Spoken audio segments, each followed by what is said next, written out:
Langsung mulai aja kali ya, Pak, supaya Boleh, nggak boleh. habisin waktu. Pak Prasetya. Jadi perkenalin Pak, nama saya Feli. Day jobnya itu engineer. Oke. Ya, side jobnya mau TikToker wannabe. Oh, sudah kan? Ya, akhirnya udah jadi TikToker. Oh. Jadi Eh, eh, 10 million 10 million TikTokers ya. oh enggak, saya masih masih dikit Pak, masih puluhan ribu. Makanya tadi Masih wannabe, puluh. wannabe 10 Oh million. ya, wannabe. Yes, that's the goal. That's the goal. That's the goal. Ya. Nah, Saya boleh agak perkenalan ya. agak agak miss dengan Felix. Felix itu berarti kakak atau adik? Adik kembar, kita kembar. Kembar ya. Iya, Duluan siapa? kembar. Duluan saya, duluan saya, Oh, oke. duluan saya. Jadi Felix dia itu PhD biochemistry. Jadi Oke. dia memang bahan TikToknya dia itu lebih banyak ke kesehatan. Nah, Oh. kalau kalau saya pribadi kan saya ngejalanin business engineering. Nah, Mhm. business engineering terus expertise saya itu di engineering plus air limbah wastewater. Jadi kadang saya cross antara engineering dengan business content, leadership content. Itu yang interest saya in general ya, Oke. in general. Supaya kita agak sama, saya buka jaket aja ya, supaya hitam-hitam juga Oh kan. ya ya ya ya. Hmm.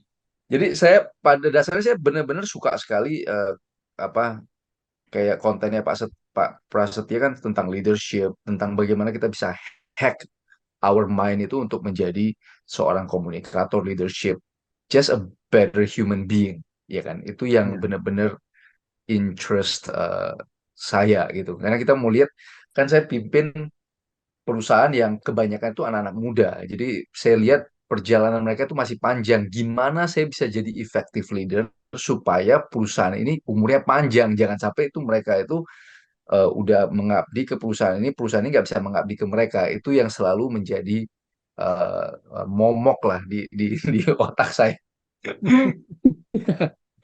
Itu sih Pak Prasetya. Nah, kalau boleh Sekarang tahu Pak sudah, Prasetya, kita ya, kita mulai yang very general ya Pak ya. oke. NLP itu apa Pak? Dan kenapa Bapak bisa masuk ke bidang itu? Ya, jadi NLP itu adalah sebuah ilmu sebetulnya, ilmu praktis tentang bagaimana pikiran kita beroperasi. Jadi sebetulnya disebut juga dengan manual of brain. Ya kalau dari sejarahnya sebetulnya ini merujuk kepada gerakan yang disebut dengan positive psychology atau human potential movement di bidang psikologi di era tahun 60-an, 50-60. Hmm. Pada saat itu psikologi berkembang dengan dukungan empirik berupa orang-orang yang sakit. Jadi bagaimana orang-orang yang dysfunction itu disembuhkan. Lalu bagaimana orang yang sudah sehat tapi dia ingin mengeluarkan segenap potensinya dari nol menjadi plus. Nah, itulah yang kemudian muncul yang disebut dengan human potential movement atau positive psychology yang tokoh-tokohnya kemudian dimodel oleh Richard Bandler. Dia memodel bagaimana Fritz Perls, yaitu seorang gestalt terapis, melakukan terapi dengan kata-kata tertentu, struktur bahasa tertentu, kok bisa manjur. Nah, kemudian dia juga memodel bagaimana Virginia Satir, seorang family system terapis, orangnya yang tinggi besar, tapi begitu dia berhadapan dengan orang yang lebih kecil, orang yang lebih suaranya lebih lembut, kok dia bisa nge-match. Kemudian dia juga bertemu dengan Milton Erickson di model, kok kata-katanya itu menusuk, masuk, bekerja di dalam diri seseorang sehingga sembuh, menghasilkan sesuatu outcome tertentu. Nah, modeling ini dirumuskan yang kemudian sekarang dikenal sebagai NLP, Neuro Linguistic Programming. How our language of the mind bahasa bahasa pikiran. Bahasa pikiran itu ada gambar, ada suara, ada kata-kata yang bisa mempengaruhi neurologi kita, sistem saraf kita program sehingga kita punya perilaku tertentu dan akhirnya memiliki excellency tertentu. Jadi NLP itu membantu kita bagaimana menjadi excellence dengan mengoperasikan diri kita. Sepenuhnya kita sebagai pemilik diri, pemilik jiwa, pemilik pikiran kita. Kita tidak beroperasi sebagai korban. Nah, singkatnya begitu. Ini bahasa yang nggak usah terlalu ilmiah lah ya. Ya, korban, kata-kata korban itu yang benar-benar tadi saya catch sih. Jadi sering kali itu kan banyak ya orang-orang itu yang victimize themselves ya. Ya. Kan kita kan dalam hidup itu kita di dealt different cards. Bisa Mhm. jadi kita itu terlahir sebagai anak orang kaya, bisa jadi kita terlahir dengan orang yang biasa aja sampai yang miskin. Jadi seringkali itu dijadikan ya victim ya. Dan saya udah lihat banyak orang-orang di timnya saya itu juga berbagai macam background, ada yang dari keluarga miskin, ada dari lumayan ada, tapi bisa kelihatan itu how ketika mereka itu tidak menjadi victim, mereka itu bekerja keras, they will shine. Itu yang penting sih kata victim itu ya. Menurut Pak Prasetyo Ya, gimana? What do you think? ya. Victim itu adalah membiarkan sesuatu di luar dirinya berkuasa atas dirinya. Hmm. Maka dia meletakkan kuasa kepada status sosial dia. Wah, gue kan orang miskin. Ya, gue kan nggak layak kalau begitu. Gue kan dulu IP gue cuma 1 koma. Mana mungkin lah gue bisa sukses. Meletakkan kuasa kepada sesuatu di luar dirinya, atribut-atribut dirinya, entah itu pengetahuannya, entah itu statusnya, entah itu identitinya, entah itu hasil pengkondisian aturan hidup masa lalu, baik dari orang tuanya, dari lingkungannya. Ah, lu apaan, lu gendut, misalnya dibully kan. Ah, lu nggak berharga. Akhirnya kata-kata orang lain di masa lalu di suatu tempat tertentu itu dijadikan satu identitas bagi dirinya dan akhirnya dia korban dari keputusannya mengambil atribut-atribut itu sebagai identitas dirinya. So, sesungguhnya sejatinya tidak ada orang korban, semua orang pelaku. Cuma ada orang yang sebagai pelaku memutuskan dirinya sebagai pelaku dan sebagai pelaku memutuskan dirinya untuk playing victim. Tim. Iya. Saya nih goblok, Pak. Makanya saya salah-salah mulu nih kalau kerja. Loh, siapa yang bilang kamu goblok? Bahkan orang tua saya sendiri bilang saya goblok, Pak. Bos-bos saya sebelumnya bilang saya goblok. Sebentar, siapa yang mengizinkan kamu goblok? Siapa yang memutuskan kamu goblok? Diri sendiri. Hmm. Nah, jadi apapun kondisinya, masalahnya tidak pernah ada di kondisi. Masalahnya tidak akan pernah ada di kata-kata orang. Masalahnya tidak akan pernah ada di situasi. Masalahnya itu selalu ada di sini. Di otak. Makna, Iya. keyakinan, nilai-nilai, aturan, identitas, rule, konsep, imajinasi, semua itu sumber masalah sekaligus sumber keberuntungan. Di Hmm. sini ini sumber curse, kutukan, Iya. sekaligus sumber bless. Blessing.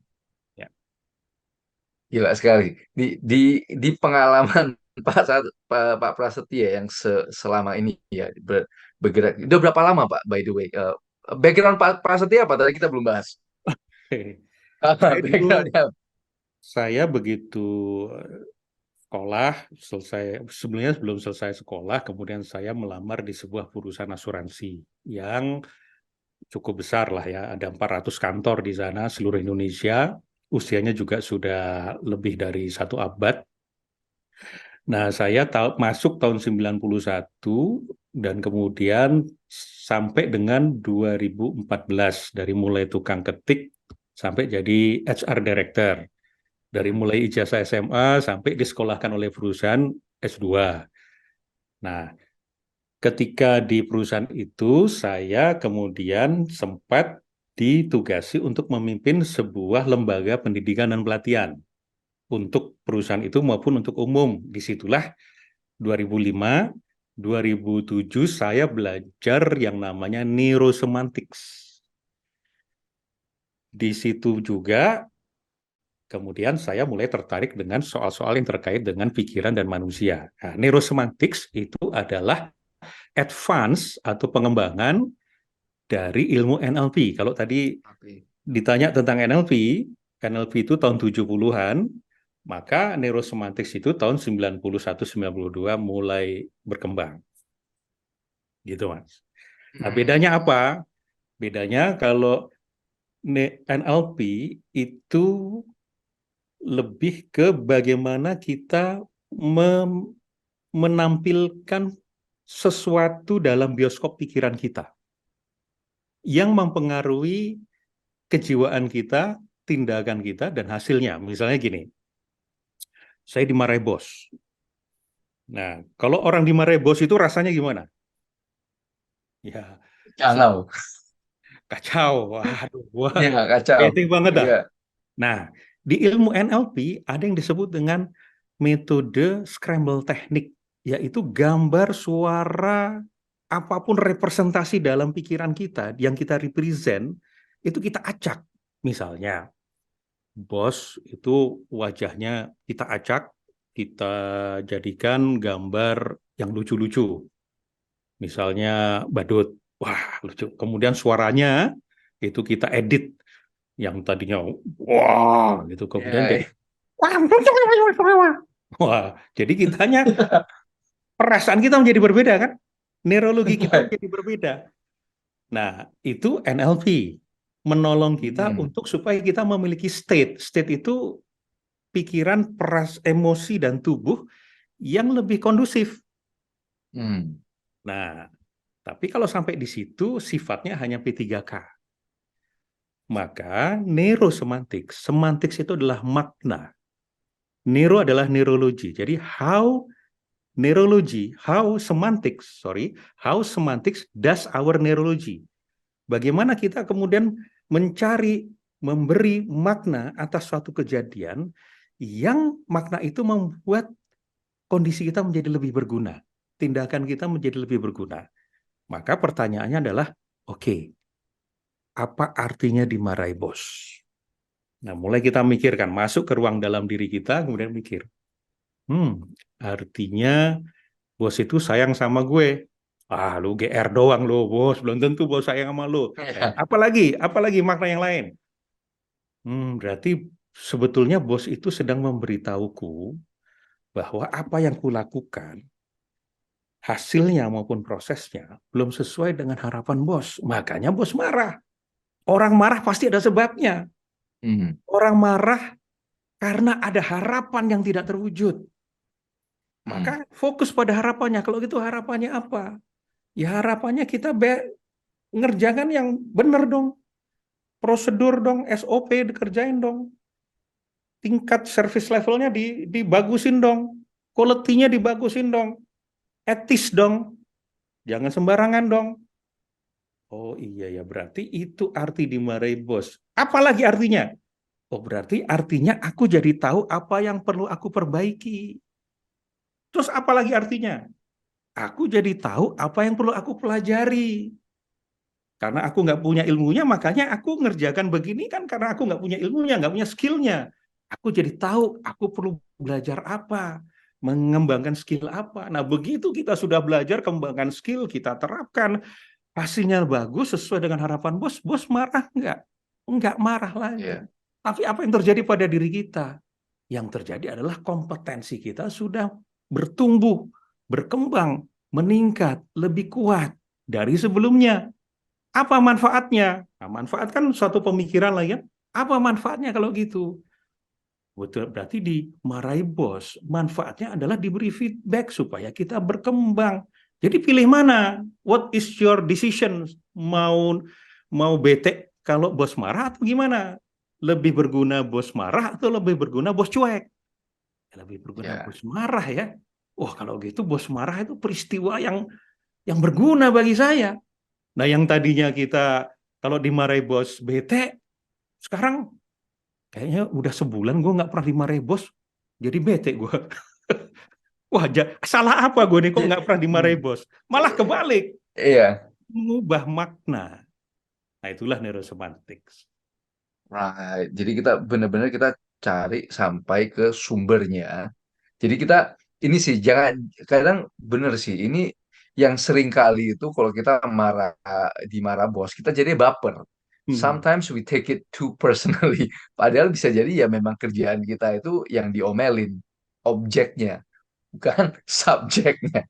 Itu yang sering sering saya info juga ke tim. Kalau pada saat saya marah-marah bukan berarti saya marah kalian sebagai personal ya. Saya marah ya karena memang hasil kerjanya itu di luar dari harapan.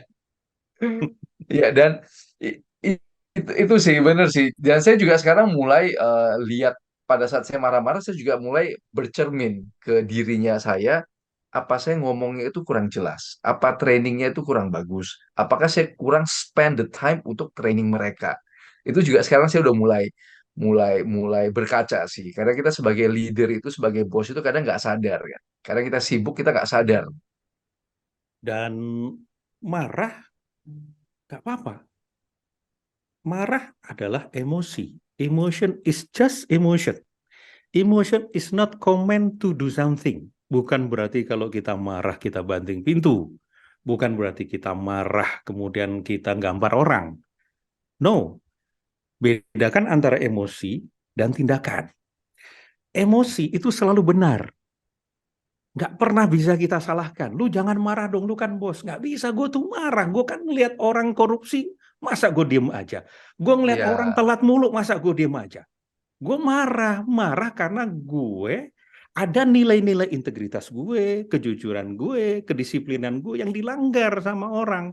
Ada harapan gue supaya kita itu profesional tapi tidak dilakukan sama orang itu. Nah, artinya marah sedang memberitahu kita, sinyal penanda ada experience yang berbeda dengan expectation. hmm, Perbedaan antara apa yang terjadi dengan pemikiran kita, dengan harapan kita, dengan nilai-nilai kita. Berarti marah itu selalu benar, karena marah itu simptom. Masuk orang nggak boleh demam? Lu jangan demam, gue tuh demam gitu. Lu jangan marah nih, gue tuh marah. Nah, cuma ketika kita mulai menyadari, kita memahami, oh, this is my emotions. Emosi ini tepat nggak? Karena ada juga kadang-kadang emosi yang nggak tepat. Kita marah di hmm, rumah, kita bawa ke kantor. Nah, itu tidak tepat. Tapi kalau hmm, ini tepat, saya tidak mengalami jump into conclusion kok. Saya tidak melabel orang kok. Saya nggak personalizing kok. Tadi tag personal. Ini hmm. fakta. Ada orang yang menyimpang dan saya mau marah. Oke, ketemu kan? Ini marah. Ini pesan dari sang marah. Ini makna di balik marah. Ini sesuatu di balik marah itu. Kalau udah ketemu, thank you dulu kepada emotion. Thank you my emotion, thank you marah. Kamu sudah memberitahuku ada value yang dilanggar sama orang lain, ada sesuatu yang perlu aku bereskan. So, what do I really want from this situation? Oke, aku mau kasih tahu orang itu supaya dia kerja nggak kayak gini, supaya dia lebih etis, supaya dia lebih prosedural misalnya. Nah, tapi kalau mau ngomong seperti itu dengan emosi yang masih meluap-luap, berguna nggak? Efektif nggak? Nyampe nggak? Mudah disalahpahami nggak? Oh, iya, ya. Kalau gitu diperlukan apa sekarang? Perasaan apa untuk ngomong? Perasaan yang tenang. Nah, maka saya mengakses perasaan tenang untuk menyampaikan marah saya. Sehingga saya mengalami marah yang tenang. Tenang dalam kemarahan. Marahnya nggak hilang. Nggak hilang. Cukup dengan tenang. Hmm, saya pengen tambahkan lagi dengan respectful. Jadi respectful anger. Saya marah dan tenang dan penuh rasa hormat kepada orang itu. Cukup? Oke, cukup. Nah, kalau gitu udah dengan perasaan tenang dan penuh rasa hormat. dalam saya menyampaikan marah saya bisa lebih efektif dalam berkomunikasi. Nah, itulah yang disebut dengan kita menjadi tuan, pemimpin, leader Hmm. terhadap diri kita sendiri. So, prinsipnya nggak pernah bisa kita memimpin orang lain sebelum kita mampu memimpin diri kita Diri sendiri. sendiri. Oh, Sebelum kita damn, ya. komunikasi sama orang lain, nggak bisa kecuali kita udah beres berkomunikasi dengan diri kita sendiri. Itu yang itu yang butuh training, iya kan? Itu yang sebenarnya orang itu yang ya kita lihat ya orang marah, ngomong, berdebat dalam sebuah emosi itu tidak akan ada hasil yang bagus. Nah, Kalau kita berdebat itu, kadang-kadang juga, oke, emosi marah, konflik, kita sedang konflik. Kita bukan hanya tentang emosinya, tetapi tentang our understanding about why dia itu konflik sama kita. hmm, Sesungguhnya konflik terjadi paling sering adalah karena perbedaan makna, perbedaan tafsir, perbedaan perbedaan intensi. Sesuatu ada di sini kan. Nah, maka hmm, sebelum kita memberesi, kita perlu masuk ke alam pikiran dan perasaan orang yang kita ajak hmm, konflik ini. hmm, Kenapa yang membuat dia itu ngomong begitu kepadaku? Pasti ada hmm, sebabnya. Gak mungkin dia ngomong gak ada maksud baik. Karena setiap perkataan kita, setiap tindakan kita, itu di belakangnya pasti ada maksud baik. Setiap orang, setiap tindakannya ada maksud baik. Koruptor, ada maksud baiknya. Bikin diri jadi kaya, kan baik itu. Maling, rampok, gua cari makan. Itu baik. Caranya yang salah. yang salah. Caranya yang keliru, yang tidak sesuai dengan norma dan undang-undang. Itu yang kita bereskan. Tetapi maksud baiknya pasti punya. Nah, kita cek dulu maksud baiknya seperti apa. Kemudian apa keyakinannya, apa aturan dalam pikirannya, apa trauma-trauma dia, apa harapan dia, mengapa dia milih jalan itu. Dari posisi orang yang kita ajak konflik, kita bisa masuk ke alam pikiran posisi orang yang netral. Seandainya ada teman gue yang nggak berpihak antara gue sama dia, kemudian datang melihat gue konflik sama dia, kira-kira dia bakal mikir apa tentang konflik ini. Nah, ketika kita sudah mulai masuk alam pikiran perasaan orang netral, kita udah mulai, oh ya jangan-jangan dua-duanya punya maksud baik nih mau mau majukan perusahaan. Cuma caranya aja yang beda, keyakinannya yang berbeda. Ada ego investment di sana ternyata, misalnya begitu. Hmm, Oh ini ternyata soal cara ngomong saja. Nah dari orang hmm, netral, kemudian masuk ke alam pikiran dan perasaan expert, orang yang menguasai sistem. Oh, kalau presiden director, CEO melihat konflik gue, dia akan ngomong apa? Kalau ini konflik dengan istri, kalau konsultan perkawinan yang senior itu melihat situasi ini, dia akan menasihatkan apa? Itu posisi keempat. Satu lagi, posisi God views, ultimate wisdom. Kalau Yesus, kalau Nabi Muhammad, kalau Buddha melihat aku seperti ini konflik sama dia, apa yang dia akan kasih tahu aku? Nah, kita punya banyak sudut pandang. Ya, level. dari situ saja boleh jadi yang tadinya marah menjadi lebih, oh oke, okay, lebih netral, lebih tenang, lebih wise. Ini yang apa? Yang saya pernah baca di salah satu kelas-kelas yang saya ambil itu di Mastery, Pak Prasetya, Chris Voss, Tactical Empathy.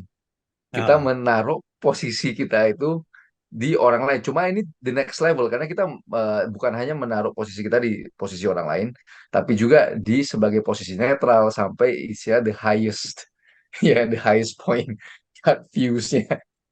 Ya menarik, menarik sih karena ini yang selalu terjadi di semua organisasi, ya kan?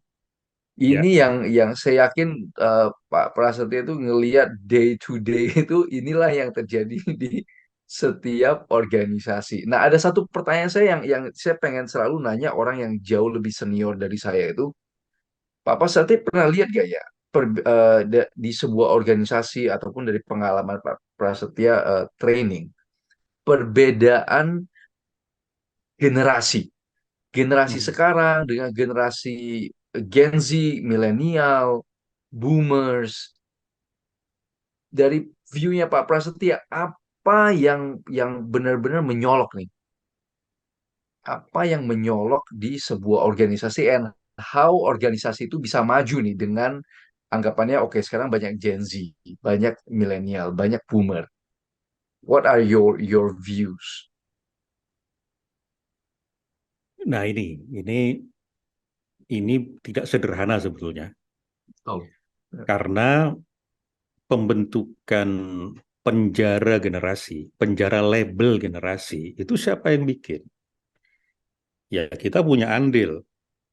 Kemudian membiarkan orang mengidentify dirinya sebagai, ya gue kan Gen Z, gue kan millennials, wajar dong gue begini. Saya pernah dengar di Korea itu tidak mengenal antara utara ya. Utara itu ini ini baru dengar saya karena saya belum pernah ke sana. Bahkan orang yang masih kecil, remaja, muda, dewasa, mereka punya pakem-pakem perilaku yang sama terhadap sesuatu, penghormatan kepada orang tua dan seterusnya.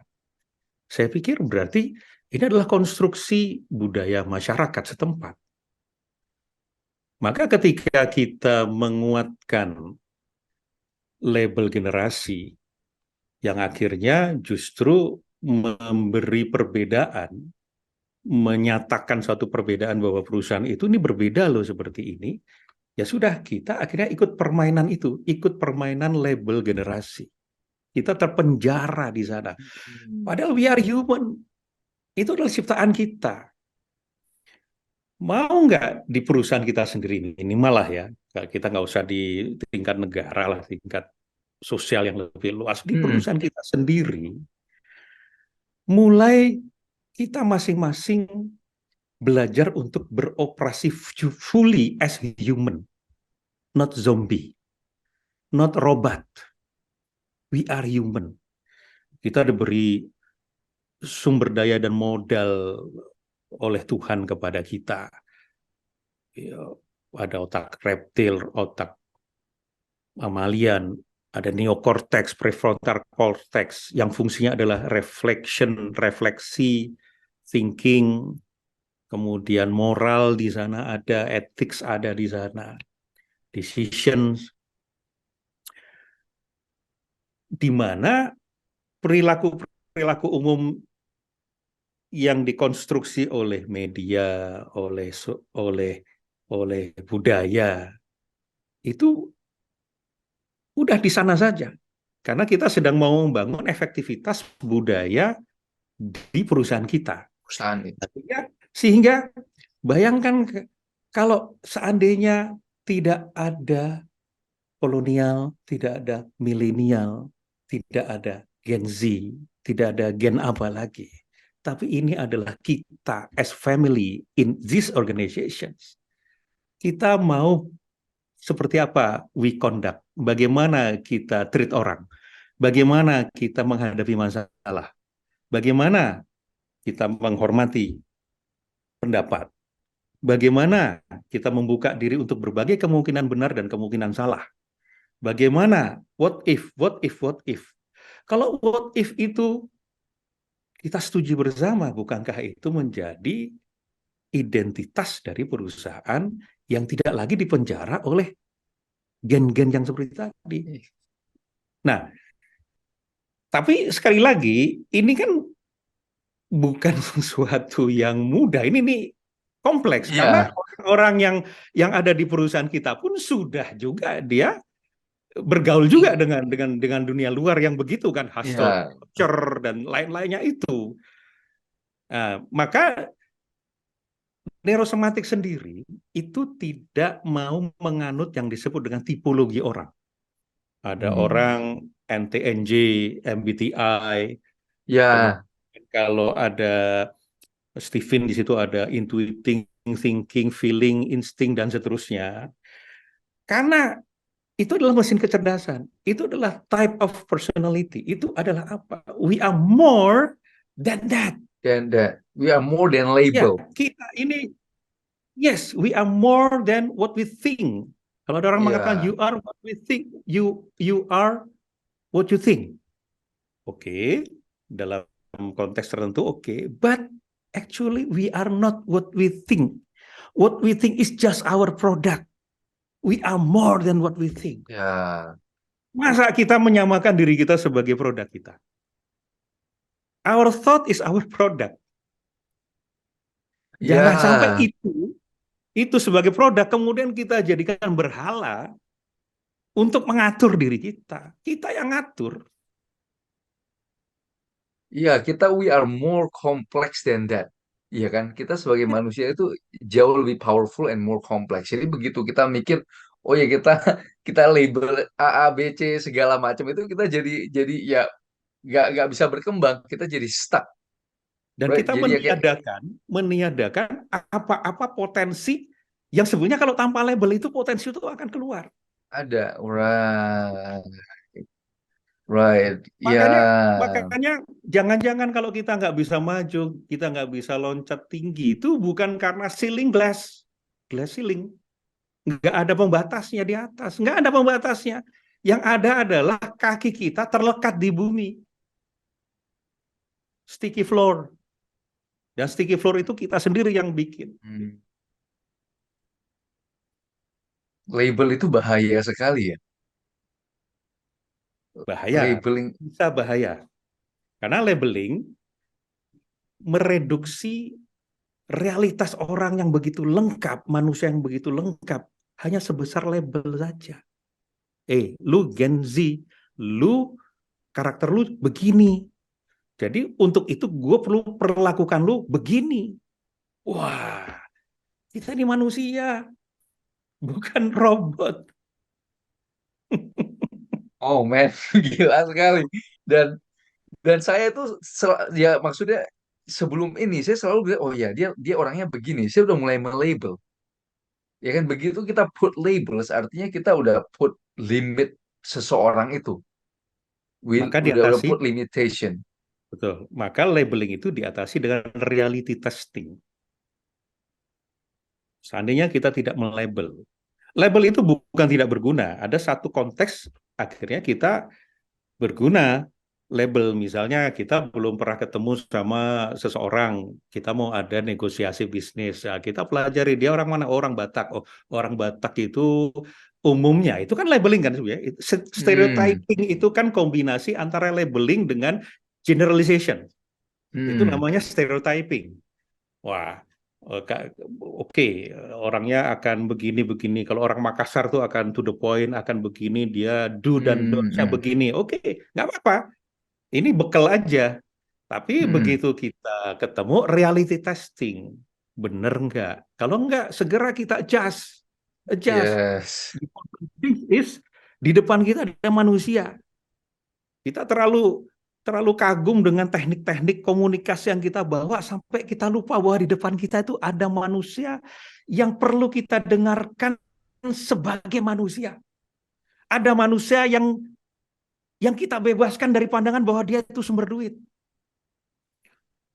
Dia bisa kok ngasih duit kita lebih besar daripada yang kita kira kalau kita memanusiakan dia.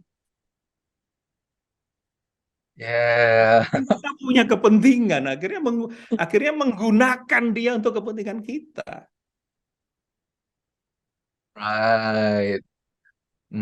Jadi kalau di semantics Pak Prasetya, berarti Pak Prasetya itu training bukan hanya organisasi, tapi juga negosiasi ya, communication, negotiation. Itu aplikasinya. Nah, Mm-mm. saya sebagai neurosemantics trainer mengajari ilmu di balik ilmu. Jadi strukturnya, how, jadi bukan langsung teknik negosiasinya, karena masing-masing saya tidak menguasai semua semua industri, saya tidak Betul, menguasai semua bidang, tapi saya betul. menguasai structure of thinking, prosesnya sehingga ketika Jadi gini, saya tidak membantu Anda ya. Saya membantu Anda agar Anda dapat membantu diri Anda Di- sendiri canggih dalam hal negosiasi, dalam hal komunikasi, dalam hal leadership, dalam hal terapi. Nah, itu kerjaan saya itu sekarang. Hmm. Dan pengalaman Pak Prasetya yang industri-industri apa saja dan tipe-tipe orang, apakah direktur, apakah staff level atau apa nih yang menjadi menurut Pak Prasetya, gimana maksudnya, gimana formula pertanyaannya, apa yang buat Pak Prasetya itu tertarik dengan neurosemantik, dan hasilnya itu apa, Ya, ada contoh-contohnya gak? ya kalau tadi saya cerita saya belajar neurosemantik itu 2007. Mm-mm. Itu sebetulnya gini, 2005 saya ditugasi oleh perusahaan memimpin sebuah lembaga pendidikan dan pelatihan yang membawahi juga sekolah tinggi ilmu ekonomi dan Mm. juga semacam corporate university lah gitu. Nah, waktu itu kondisi lembaga itu kacau, kacau dalam pengertian hanya IO saja. Nah, kemudian saya berpikir saya perlu menciptakan satu sebab, alasan mengapa orang nyari lembaga ini dong. Maka saya perlu bangun core kompeten. Nah, maka saya bagi-bagi tugas sama teman-teman yang ada di situ. Lu belajar emotion, lu belajar selling, lu belajar communication. Nah, gue belajar apa? Kok saya tertarik dengan NLP, dengan Mind. Akhirnya saya browsing, dapat lembaga, saya belajar neurosemantics 2007 itu. Nah, dari situ mulai, oh begini tuh caranya untuk mengembangkan orang. Oh, begini aplikasi dalam leadership, dalam komunikasi, dalam menjual. Ya, mulailah kita membuat program-program untuk mengajarkan itu sambil apply to self. Hmm. Nah, ya itulah akhirnya begitu saya pensiun tidak lagi di perusahaan itu 2014 ya full trainer and coaching, coaching dan training dalam bidang neurosemantics itu. Individu, public class maupun corporate. Jadi ya ini karena gini, bisnis is about people kan. Bisnis melayani people, di-run oleh people. Ipang.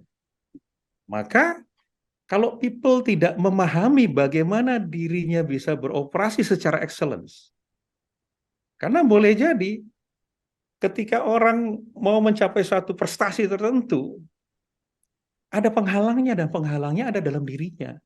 Ada limiting belief, ada trauma-trauma, ada ketakutan-ketakutan masa lalu dan masa depan, ada cara berpikir yang low quality.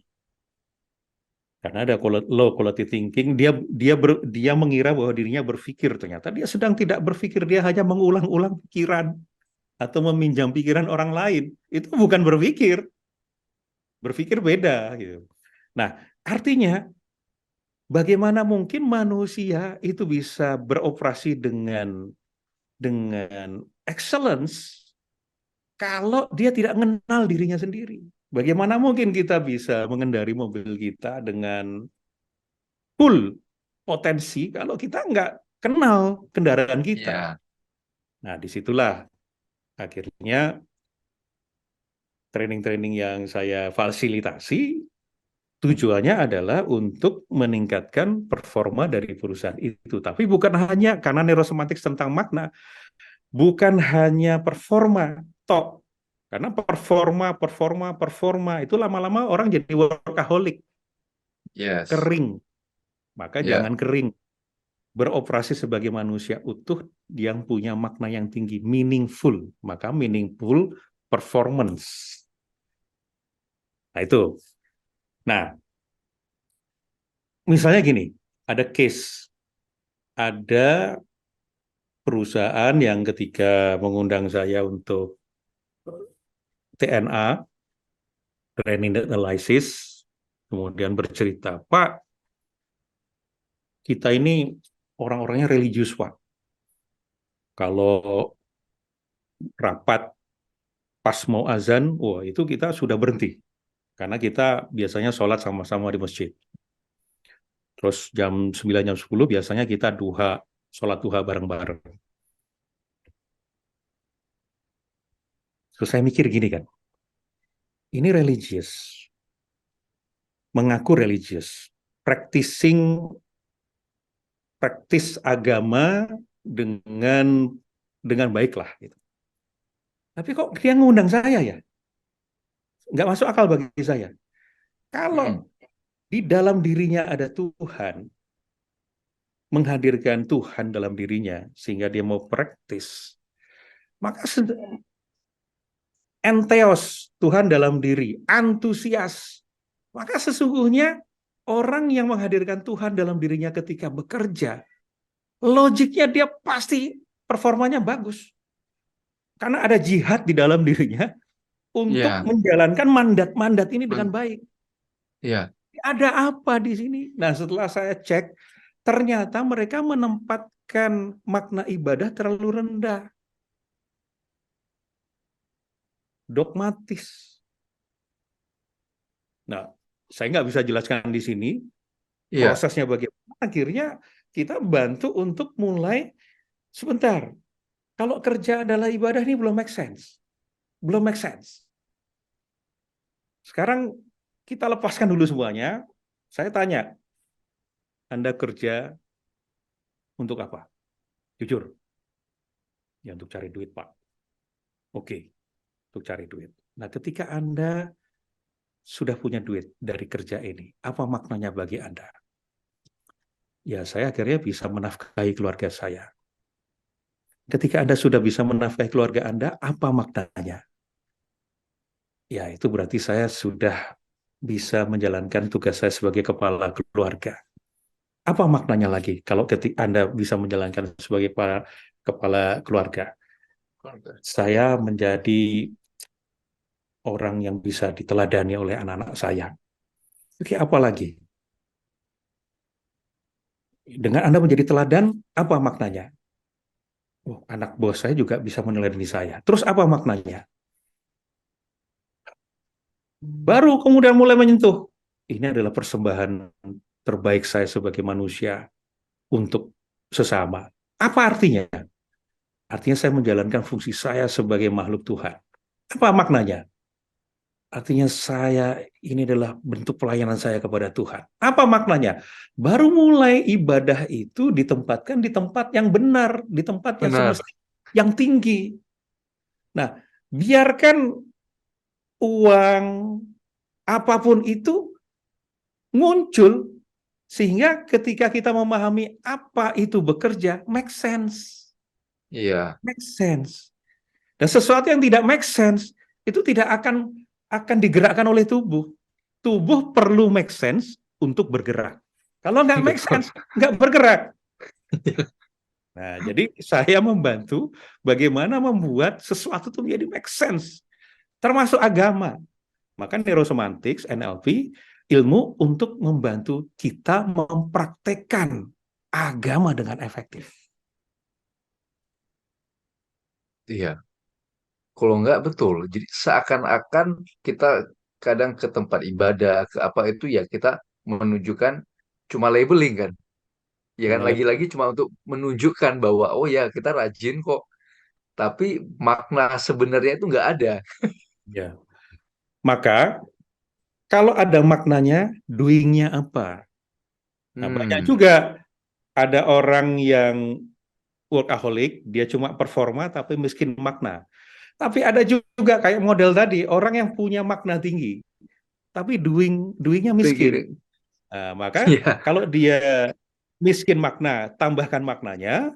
Kalau dia miskin doing, tambahkan doingnya. tambahkan Itulah duit orang yang yang actualize, yes. self actualize, yang segenap potensi itu akan terpakai semua. Maslow mengatakan penderitaan terbesar manusia adalah ketika ia tahu punya potensi tapi dia tidak mengeluarkan segenap potensi dengan Ya, seutuh-utuhnya. itulah orang yang depresi. Iya kan? Itu yang saya sering lihat kayak kayak kadang ya umur-umur 20-an dia tahu dia berpotensi, tapi ya karena dia males, dia nggak mengeluarkan potensi dia sepenuhnya. Akhirnya masuk ke ranah ya you being depressed karena dia nggak bisa Ya, mengekspresikan potensi dia. dan kita juga perlu gali malesnya itu apa kan? Karena Right. kan sebetulnya juga lu ngapain sih males main game mulu, nonton drakor mulu? Hmm. Sorry ya, gue rajin main game, gue rajin nonton drakor. Berarti kan nggak ada orang males. Semua orang rajin. Cuma rajinnya itu arahnya kemana? Nah, jangan-jangan orang males itu adalah orang yang rajin yang tidak tahu arahnya Rajin. itu kemana Oh di masa depan yes. dirinya gitu. Yes. Oh ya, betul sekali. Maka kita Saya ada bantu sepupu saya. untuk dia menemukan how do you see yourself in the future. Kita kita bantu untuk Yes. menemukan visinya, keinginannya, outcome-nya supaya ketika dia kemudian mendapatkan sesuatu yang penting dalam hidupnya, maka pasti akan diperjuangkan. Sesuatu yang penting pasti Hmm. diperjuangkan. Kalau tidak diperjuangkan, ya pasti tidak penting.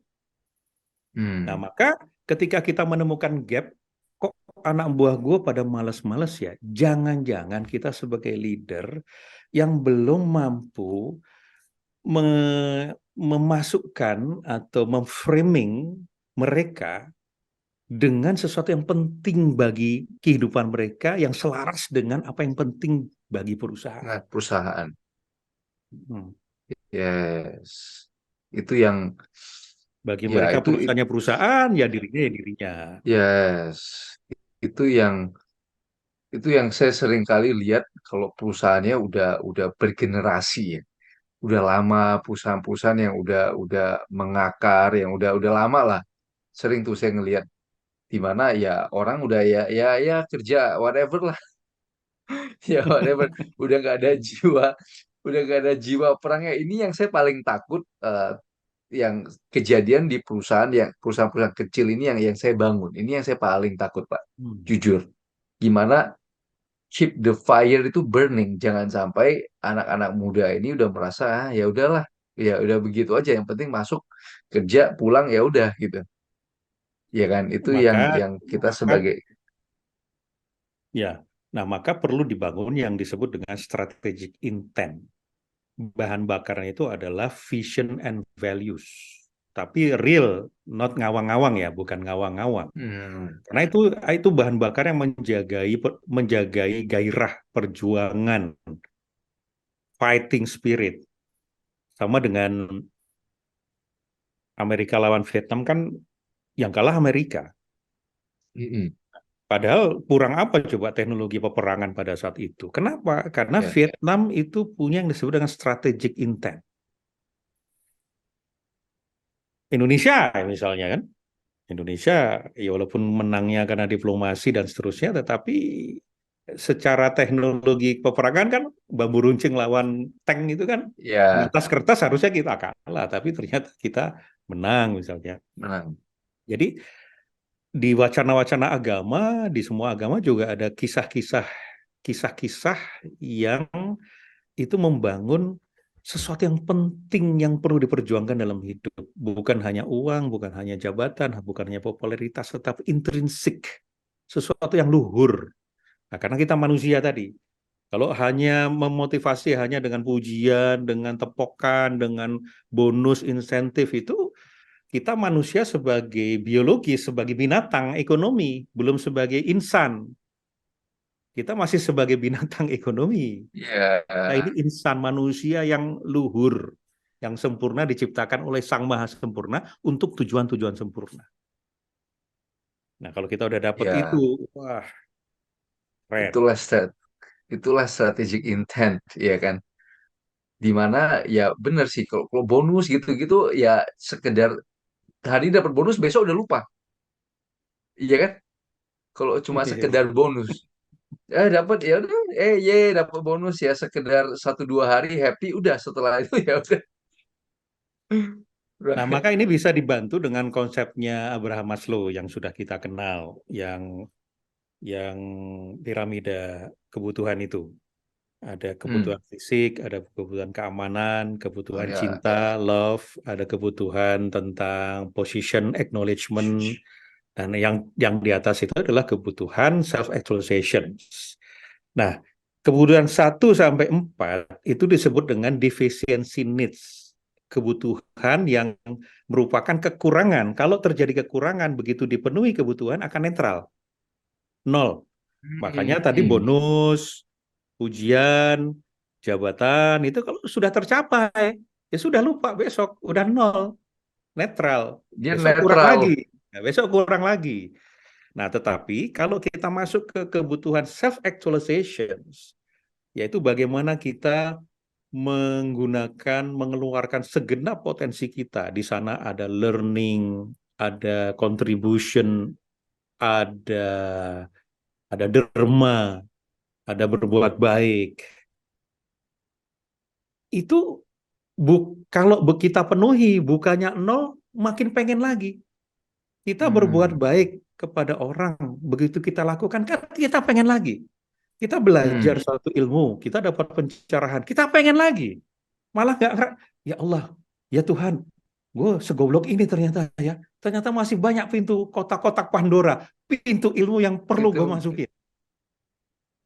Nah, kalau organisasi itu sudah membangun learning culture, self-actualization culture, wah itu orang akan memenuhi kebutuhan dirinya, dan akhirnya kita perusahaan hanya memfasilitasi orang itu berkembang. Ah, Dan loyalitas terbangun dari situ, bukan loyalitas ya. berdasarkan uang. Oh, ini yang sering kali kita salah ya. Kita sebagai eh, entrepreneur, kita selalu menganggap loyalitas itu kebanyakan adalah uang, padahal bukan. Bukan Adalah self, value. Ya, dia ya. merasa bertumbuh nggak, menjadi manusia nggak di perusahaan itu. Makanya John Adair kan bilang gini, pemimpin yang buruk adalah ketika anak buahnya atau anggotanya mencemoohkan kehadirannya. Itu pemimpin yang buruk. Pemimpin yang baik adalah ketika anggotanya mengeluh-elukan kehadirannya. Weh, Pak Weli, seneng deh kita ditraktir mulu gitu. Tapi itu belum cukup ternyata. Pemimpin yang buruk, pemimpin yang baik, ternyata ada pemimpin yang paling baik adalah ketika anggotanya tidak menyadari akan kehadirannya. Kenapa? Karena everybody in organizations becomes leader of themselves. Yes. Dia sudah memimpin dirinya sendiri untuk memahami visi misi perusahaan, mau memimpin dirinya untuk menjalankan program-program perusahaan, untuk melayani orang, untuk mengembangkan dirinya. Dia sudah self-organized, self-lead. Nah, gimana tuh That's cara the begitu? ultimate goal. Itulah kuncinya. Iya kan? Itulah yang kita harus capai. Nah, itu Oi, dimulai menarik. dari the Diri kita. owners-nya, the top manajemennya. Ya, oi, gila. Menarik sekali. Menarik sekali. Pak Prasetya, ini udah masuk ke eh, 1 jam. Jadi saya nggak mau ngambil waktu lebih lama lagi. Ada nggak pesan-pesan untuk pendengar Pak Prasetya? Ya, kita ini manusia sudah diciptakan sempurna. Maka jangan kita, jadi ibaratnya kalau kita ini sudah diberi sayap untuk terbang, lalu buat apa kita merayap? Artinya kita sudah diberikan Tuhan segenap potensi, dan tempat yang paling kaya itu adalah kuburan. Karena di sana bersemayam orang-orang yang punya cita-cita tinggi, punya dream, punya potensi. Tapi hidupnya akhirnya gitu-gitu aja karena tidak merealisasikan mimpinya yang besar itu. Ya. Hmm, itulah tugas saya sebagai leader. Nanti izin minta WA Pak Prasetya ya Pak ya. Jadi nanti Oke, ada mungkin kita saya minta mau ada kita juga ada program-program training di perusahaan kita Pak. Jadi nanti untuk itu kita nanti tim saya bisa bisa komunikasi dengan Pak Prasetya. oke, Ya, ya. oke. Thank you so much for your time Pak. Ay, gila ini Sama-sama, enlightenment terima sekali itu. kasih. Ya, selamat malam Pak Prasetya. Ya, Selamat malam. thank you Ren. Sampai ketemu. Ya, makasih Oke. Pak.